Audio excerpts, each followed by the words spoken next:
புதுச்சேரியில் பல்வேறு இடங்களில் பொதுமக்களின் உயிருக்கு அச்சுறுத்தல் ஏற்படுத்தும் வகையில் வைக்கப்பட்டுள்ள தனியார் ஜவுளி கடையின் விளம்பர பேனர்களை அகற்ற வேண்டும் என கோரிக்கை எழுந்துள்ளது.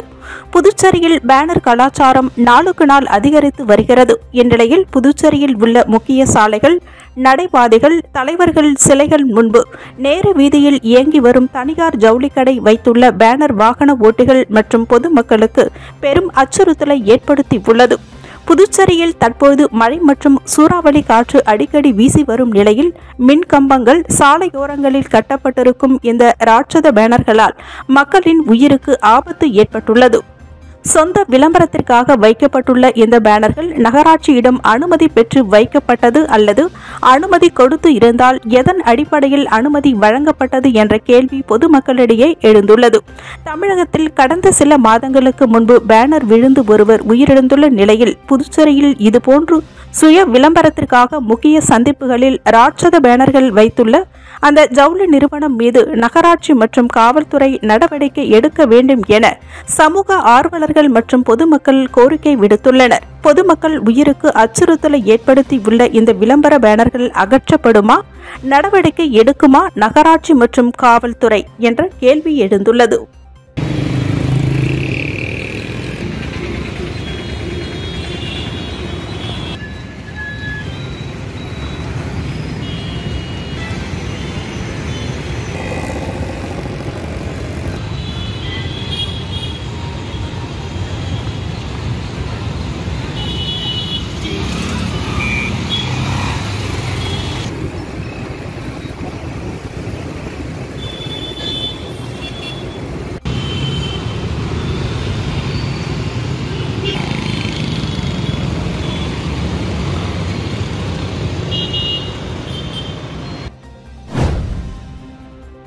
பாரதிதாசன் அறக்கட்டளை சார்பில் நடைபெற்ற திருக்குறள் ஒப்புவித்தல் போட்டியில் பங்கேற்ற 100க்கும் மேற்பட்ட மாணவ மாணவிகளுக்கு கலை பண்பாட்டுத்துறை இயக்குநர் கலியபெருமாள் சான்றிதழ் வழங்கி பாராட்டினார்.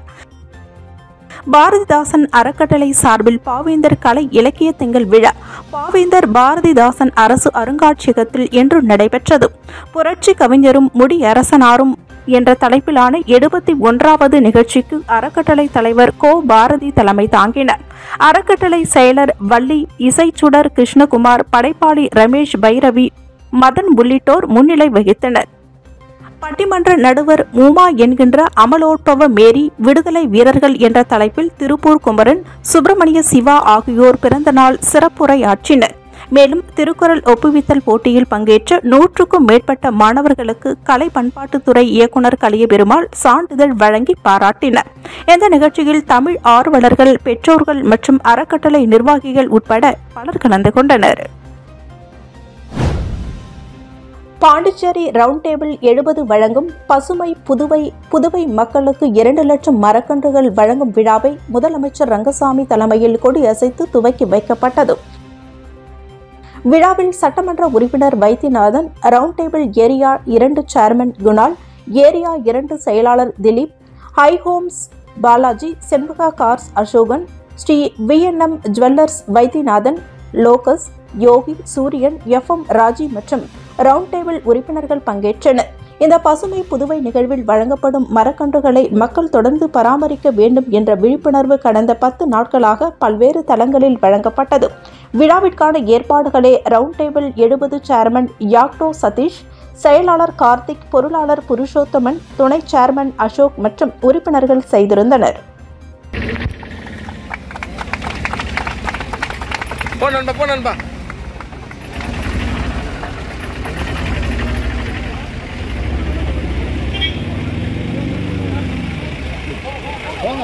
போங்க பாப்பா போன் உள்ள இருந்தா போன் வீடியோ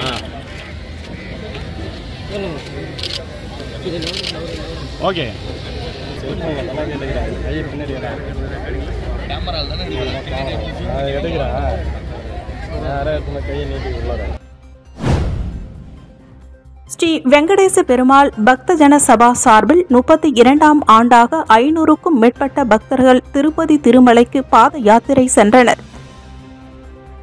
ஸ்ரீ வெங்கடேச பெருமாள் பக்தஜன சபா சார்பாக தொடர்ந்து 32ஆம் ஆண்டாக திருப்பதி திருமலைக்கு பாத யாத்திரை செல்வதற்காக கடந்த மாதம் 17ஆம் தேதி பாரதி பூங்காவில் உள்ள ஸ்ரீ பிரசன்ன வெங்கடேச பெருமாள் ஆலயத்தில் பக்தர்கள் மாலை அணிவித்து விரதம் இருந்தனர். இதைத் தொடர்ந்து ஸ்ரீ வெங்கடேச பெருமாள் பக்தஜன சபா தலைவர் ஜெயச்சந்திரன் பக்தர்கள் திருச்சிற்றம்பலம் கூற்றோடு தனியார் திருமண மண்டபத்தில் திருப்பதி திருமலைக்கு பாத யாத்திரை செல்லும் நிகழ்ச்சி நடைபெற்றது.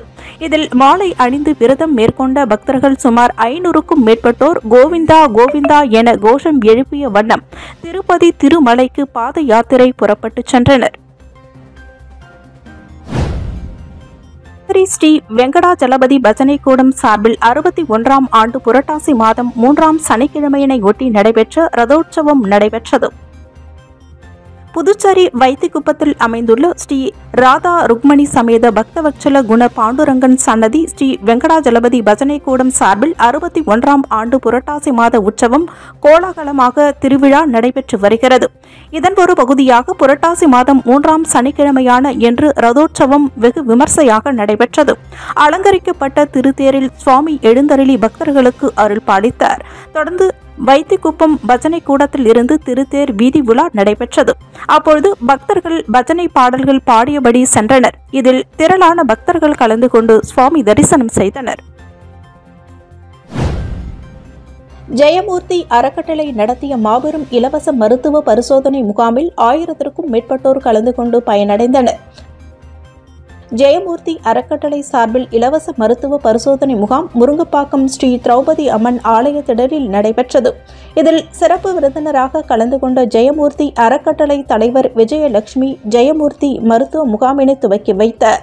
இந்த மருத்துவ முகாமில் டாக்டர் அகர்வால் கண் மருத்துவமனையைச் சேர்ந்த மருத்துவர்கள் கலந்து கொண்டு கண்ணில் புரை, கண்ணில் பூ விழுதல், இரத்த அழுத்தம் ஆகியவை குறித்து சிகிச்சையும் ஆலோசனைகளும் வழங்கினார்கள். இதேபோன்று MVR மருத்துவமனையைச் சேர்ந்த மருத்துவர்கள் கலந்து கொண்டு இரத்த அழுத்தம், நீரிழிவு நோய், இரத்த பரிசோதனை, ECG, எலும்பு தேய்மானம் பற்றிய இலவச மருந்துகள் மற்றும் ஆலோசனைகளையும் வழங்கினர்.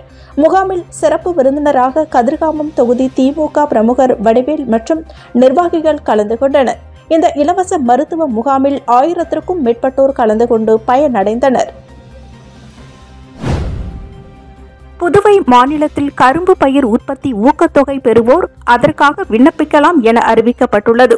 புதுவை அரசு வேளாண் மற்றும் விவசாயிகள் நலத்துறை கூடுதல் வேளாண் இயக்குநர் வெளியிட்டுள்ள செய்திக்குறிப்பில், புதுவை அரசு வேளாண் மற்றும் விவசாயிகள் நலத்துறையின் கீழ் தட்டாஞ்சாவடியில் செயல்படும் கூடுதல் வேளாண் இயக்குநர் பயிற்சி வழி தொடர்பு திட்ட அலுவலகம் மூலமாக உற்பத்தி மானியம் திட்டம் செயல்படுத்தப்படுகிறது.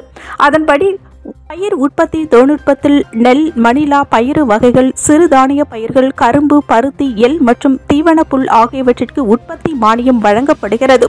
நிகழாண்டில் கரும்பு பயிர் சாகுபடி செய்யும் பொதுப்பிரிவு விவசாயிகளுக்கு 1 ஏக்கர் கரும்பு பயிருக்கு ரூபாய் 10,000 மற்றும் அட்டவணை பிரிவு விவசாயிகளுக்கு ரூபாய் 11,000 வீதம் உற்பத்தி ஊக்கத்தொகை வழங்கப்பட உள்ளது. ஆகவே கடந்த செப்டம்பர் 30ஆம் தேதி வரை கரும்பு பயிர் பயிரிடப்பட்டுள்ள தகுதியான விவசாயிகள் இந்த திட்டத்திற்கான கரும்பு பயிருக்கான மானிய தொகையினை பெற விண்ணப்பிக்கலாம் என குறிப்பிடப்பட்டுள்ளது. புதுப்பேட்டை புத்துலாய் அம்மன் ஆலயத்தில் அமைந்துள்ள ஆஞ்சநேயருக்கு நடைபெற்ற 108 பால்குட அபிஷேக ஆராதனை விழாவில் திரளான பக்தர்கள் கலந்து கொண்டு சுவாமி தரிசனம் செய்தனர். புரட்டாசி மாதம் 3ஆம் சனிக்கிழமையினை முன்னிட்டு தட்டாஞ்சாவடி சட்டமன்ற தொகுதிக்கு உட்பட்ட புதுப்பேட்டை புத்துலாய் மாரியம்மன் ஆலயத்தில் அமைந்துள்ள ஆஞ்சநேயர் ஆலயத்தில் உள்ள ஆஞ்சநேய பெருமாளுக்கு 3ஆம் ஆண்டாக 108 பால்குட அபிஷேக ஆராதனை விழா நடைபெற்றது. ஆஞ்சநேயருக்கு பால், பழம், பன்னீர், சந்தனம், மஞ்சள் ஆகியவற்றால் அபிஷேகம் செய்யப்பட்டு தீபாராதனை காண்பிக்கப்பட்டது. இதில் பெண்கள் உட்பட திரளான பக்தர்கள் கலந்து கொண்டு சுவாமி தரிசனம் செய்தனர். விழாவிற்கான ஏற்பாடுகளை ஆஞ்சநேயா குழு நிர்வாகிகள் செய்திருந்தனர். இவ்விழாவில் ஆலய நிர்வாக அதிகாரி சண்முகம், ஆலய முன்னாள் தலைவர் ராமமூர்த்தி, என்ஆர் காங்கிரஸ் பிரமுகர் வேலாயுதம், கணேஷ், முருகேசன் மற்றும் செல்வம், மணிகண்டன், தினகரன், ஐயப்பன், சந்துரு, கிஷோர் மற்றும் ஆஞ்சநேயா குழு நிர்வாகிகள், ஊர் பொதுமக்கள், மகளிர் மற்றும் இளைஞர்கள் திரளாக கலந்து கொண்டு சிறப்பித்தனர். சட்டமன்ற உறுப்பினர்கள் மற்றும் முன்னாள் சட்டமன்ற உறுப்பினர்களின் வீடியோ காலில் தோன்றி மிரட்டிய சைபர் கிரைம் மோசடி கும்பல் குறித்து காவல்துறையினர் விசாரணை நடத்தி வருகின்றனர். புதுச்சேரி மற்றும் வேறு பிராந்தியத்தைச் சேர்ந்த 2 தேசிய கட்சிகளின் 2 சட்டமன்ற உறுப்பினர்களும் முன்னாள் சட்டமன்ற உறுப்பினர் என 3 பேர் சைபர் கிரைம் மோசடிக்காரர்களின் வலையில் சிக்கி உள்ளனர். 3 பேரையும் தனித்தனியாக கடந்த சில நாட்களுக்கு முன் சைபர் கிரைம் மோசடி கும்பல் வீடியோ காலில் தொடர்பு கொண்டது. வீடியோ கால் அட்டன் செய்தவுடன் மறுபக்கத்தில் நிர்வாணமாக ஒரு பெண் தோன்றியுள்ளார். அடுத்த சில நிமிடத்தில் அந்த வீடியோ கால் இணைப்பை மூவரும் துண்டித்து விட்டனர். அடுத்த சில நிமிடங்களில் சைபர் கிரைம் மோசடி கும்பல் சட்டமன்ற உறுப்பினர்களை தொடர்பு கொண்டு, நீங்கள் நிர்வாணமான பெண்ணுடன் பேசும் வீடியோ பதிவு உள்ளது, குறிப்பிட்ட தொகையினை கொடுத்தால் வீடியோவை வெளியிட மாட்டோம், மறுத்தால் சமூக வலைதளங்களில் வீடியோவை வெளியிட்டு விடுவோம் என மிரட்டினர். இதுகுறித்து 3 பேரும் அளித்த புகாரின் பேரில் சைபர் கிரைம் காவல்துறையினர் மிரட்டல் விடுத்த மர்ம நபர்கள் குறித்து விசாரணை நடத்தி வருகின்றனர். தீபாவளிக்கு முன்பாக ரேஷன் கடைகள் திறக்கப்பட்டு 2 கிலோ இலவச சர்க்கரை, 10 கிலோ இலவச அரிசி வழங்கப்படும் என்று முதலமைச்சர் ரங்கசாமி அறிவித்துள்ளார். புதுச்சேரி சட்டப்பேரவையில் செய்தியாளர்களிடம் பேசிய முதலமைச்சர் ரங்கசாமி, நமது மக்கள் அதிகம் எதிர்பார்க்கும் ரேஷன் கடைகள் திறப்பது குறித்து அரசு முடிவு எடுத்துள்ளதாகவும், தீபாவளிக்கு முன்பாக அனைத்து ரேஷன் கடைகளையும் திறக்க ஏற்பாடு செய்துள்ளதாகவும் தெரிவித்தார். மேலும் முதலில் ரேஷனில் 2 கிலோ இலவச சர்க்கரை, 10 கிலோ இலவச அரிசி தீபாவளிக்காக வழங்கப்படும் என்றும், கடைகளில் பணியாற்றுவோருக்கு 1 மாத சம்பளம் வழங்கப்படும், பிறகு தொடர்ந்து சம்பளம் தர நடவடிக்கை எடுக்கப்படும், ரேஷனுக்காக ரூபாய் 1.45 கோடி ஒதுக்கீடு செய்துள்ளதாகவும் தெரிவித்துள்ளார். நம்முடைய மக்கள் அனைவரும் எதிர்பார்க்கின்ற நியாய விலை கடைகள் திறப்பது குறித்து அரசு முடிவெடுத்து தீபாவளிக்கு முன்பாக அனைத்து ரேஷன் கடைகளையும் நியாய விலை கடைகளையும் திறக்க ஏற்பாடு செய்திருக்கின்றது.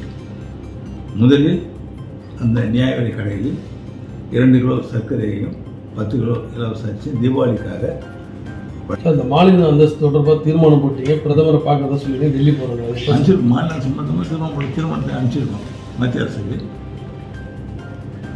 சந்திப்பதற்கும் ஒரு எண்ணம் இருந்து கொண்டிருக்கிறது. சந்திப்பதற்கும் ஒரு எண்ணம். சார், இப்போ ஒரு மாநில கட்சி ஆரம்பித்து 2 முறை நீங்கள் வெற்றி பெற்று ஆட்சி அமைச்சிருக்கீங்க. இதே போல் நடிகர் விஜய் வந்து உங்களுக்கு வேண்டிய நண்பர் தான் ஒரு கட்சி ஆரம்பிச்சிருக்காரு. அதுக்கு நம்ம என்ன சொல்கிறது? வாழ்த்துக்கள், நல்லா வரணும், மனதாருடைய வாழ்த்துக்கள். இப்போ ஒரு விரைவில் ஒரு மாநில மாநாடு நம்ம புதுச்சேரிக்கே நடத்த போறாரு. அதுக்கு அவருக்கு நம்ம என்ன சொல்றது? எல்லாவற்றிற்கும் அவர் மேலும் மேலும் உயர்வதற்கு என்னுடைய வாழ்த்துக்கள். உங்களுக்கு அழைப்பு எதனா வந்திருக்கா சார்? நீங்கள் மாநாட்டுக்கு எல்லா முதலமைச்சருக்கும் அழைப்போம் அப்படின்னு இதுவரை இல்லை.